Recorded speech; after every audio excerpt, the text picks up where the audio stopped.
ओम नारायण नारायण नारायण नारायण। सब मित्रों को राम राम। सबका स्वागत है दोस्तों, कैसे हैं आप सब। तो दोस्तों, कल 31 जुलाई को तेलुगु फिल्म किंगडम, जिसे हिंदी में साम्राज्य नाम से रिलीज़ किया गया है, वो कल थिएटर में रिलीज़ हुई थी। मैंने इसका हिंदी डब्ड वर्जन कल रात को देखा था। रात को घर आने में फिर बहुत देर हो गई। फिर सुबह सन ऑफ सरदार 2 भी देखने के लिए जाना था। इस कारण से मैं यहाँ पर अभी गाड़ी में बैठ करके रिव्यू शूट कर रहा हूँ साम्राज्य का। विजय देवरकोंडा फिल्म में मुख्य भूमिका में है। 2 घंटे और 40 मिनट की कुल मिलाकर ये फिल्म है। गौतम तिन्नानुरी फिल्म के डायरेक्टर है, जो इससे पहले जर्सी जैसी फिल्म को डायरेक्ट कर चुके हैं। एक और कोई 2017 की रोमांटिक ड्रामा ऐसी फिल्म है, उसको भी उन्होंने डायरेक्ट किया था, वो मैंने देखी नहीं है। जर्सी देखी है, तेलुगु भी और उसका Hindi dubbed version, Hindi remake भी, और दोनों ही बढ़िया है। कहानी और कैरेक्टर्स की दृष्टि से भी बढ़िया फिल्म है जर्सी। अब उसके बाद में पता नहीं क्या हुआ डायरेक्टर को कि वो एक किंगडम जैसी, साम्राज्य जैसी फिल्म लेकर के आए हैं। बहुत सारी फिल्मों की खिचड़ी ये लग रही है। चाहे वो अभी देखिए कन्नड़ा में वो कब्जा नाम की फिल्म आई थी, और वो कब्जा भी शायद केजीएफ वगैरह जैसी फिल्में देखकर ही शायद उन्होंने बनाया था। या फिर अभी वो रेट्रो नाम की सूर्या की एक तमिल फिल्म आई थी। वैसे कई सारी फिल्मों की खिचड़ी खिचड़ी ही किंगडम लग रही थी, और वो भी बहुत ख़राब खिचड़ी मैं कहूँगा। फिल्म बहुत ज़्यादा ख़राब थी, बहुत ही ज़्यादा। कहीं पर फिल्म के ओपनिंग सीन से ही एक सिंगल सेकंड के लिए भी मेरा फिल्म में इंटरेस्ट नहीं बना भाई। स्क्रीन की तरफ देखने का भी मन नहीं हो रहा था। इतनी खराब फिल्म, पता नहीं, बिल्कुल ही एक्सट्रीमली अनलाइकेबल कैरेक्टर्स, मन ही नहीं हो रहा था देखने का। ऊपर से फिल्म की शुरुआत में ही विजय देवरकोंडा, उनका कैरेक्टर एक पुलिस कांस्टेबल दिखाया है, तो उसके जो ऊपर के अधिकारी है, पुलिस कमिश्नर दिखाया है, तो वो एक वृद्ध व्यक्ति को मार रहे होते हैं। अब वो जो वृद्ध व्यक्ति है वो एक नक्सली का पिता है, ऐसा बताया गया है। और नक्सली को भी थोड़ा ऐसा ही बड़ा ऐसा दिखा रहे हैं आगे पीछे, और उसको बिना एफआईआर के ही पुलिस ने अंदर कस्टडी में रखा था। तो उसके पिता आकर के कुछ पुलिस से बात कर रहे थे कि बेटे से मिलने दो वगैरह वगैरह। तो पुलिस किस प्रकार से उस नक्सली के पिता पर अत्याचार कर रहे हैं, तो वो पूरा ऐसा विक्टिम बताने का प्रयास कर रहे हैं। हालांकि वहाँ पर नक्सली शब्द उपयोग करने का कोई सेंस नहीं था, ना ही कहानी में आगे जाकर के उसका कोई ऐसा मीनिंग था।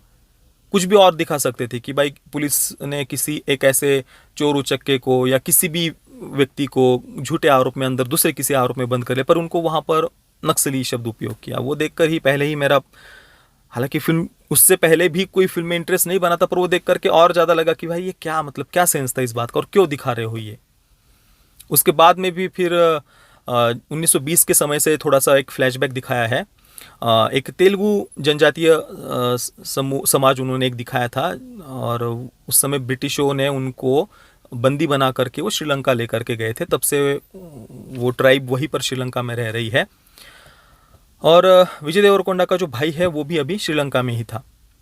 अब वहाँ के जो लोग हैं वो भारत आने का प्रयास कर रहे थे, पर उनको नागरिकता नहीं मिल रही थी भारत की। तो यहाँ पर एक करप्ट पुलिस ऑफिसर है, वो विजय देवरकोंडा को कहता है कि तुम जाओ, एक फलाने फलाने ऑपरेशन है, ड्रग कार्टल वगैरह है, उनको हमें पकड़ना है।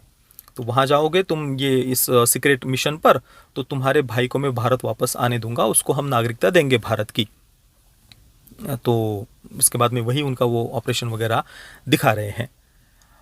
फिल्म की शुरुआत में ही अंदाज़ा आ गया था वो कहाँ लेकर के जाना चाहते हैं कहानी को। कुछ भी ऐसा अलग नहीं था, नयापन नहीं था। दो भाइयों के बीच का जो प्रेम भी उन्होंने दिखाने का प्रयास किया है, वो भी कहीं पर भी हमें इमोशनल नहीं करता, एक सिंगल सीन में भी नहीं। और कैरेक्टर्स इतने अनलाइकेबल थे ना, हम उनमें अपने आप को इन्वेस्ट ही नहीं कर पाते कि भाई नहीं देना है मुझे अपना एक सेकंड, एक समय नहीं देना है इस फिल्म को। इतने ज़्यादा इरिटेटिंग फिल्म के कैरेक्टर्स थे। श्रीलंका में जाने के बाद में भी जो बातें हो रही है, जो वहाँ पर एक थोड़ा माफिया टाइप जो ड्रग कार्टेल का बॉस वगैरह जो दिखा रहे हैं, वो उसका बेटा और वो पूरी फैमिली, और वो जिस प्रकार से क्या चल रहा था, क्यों चल रहा था, और बार बार मन में यही आ रहा था कि भाई इतना पैसा ऐसी कहानी पर इन लोगों ने खर्च किया। दुनिया में कितना कुछ है बताने जैसा, बनाने जैसा, और ये क्या बनाए जा रहे हैं, बार बार बार बार बार बार वही सब बातें घिसे जा रहे हैं जिसका कोई सेंस नहीं बनता। और किंगडम नाम दे रहे हैं, विजय देवरकोंडा के पात्र को ऐसे किसी योद्धा राजा के रूप में वो बताना चाह रहे हैं ना। हर प्रकार से, चाहे वो फिल्म जो कहने का प्रयास कर रही है, जो कैरेक्टर्स है, जो सेटअप है, या जिस प्रकार से वो कैरेक्टर्स को लिखा गया है, डायरेक्शन, हर प्रकार से मैं इसको डिसअपॉइंटिंग ही कहूँगा। जर्सी जैसी फिल्म जिन डायरेक्टर ने बनाई है पता नहीं उनको क्या हो गया कि फिर वो ऐसी फिल्म बना रही है। देखकर ही मुझे तो कम से कम आश्चर्य हुआ कि भाई ये संभव भी कैसे है, इतनी खराब फिल्म, इतनी खराब।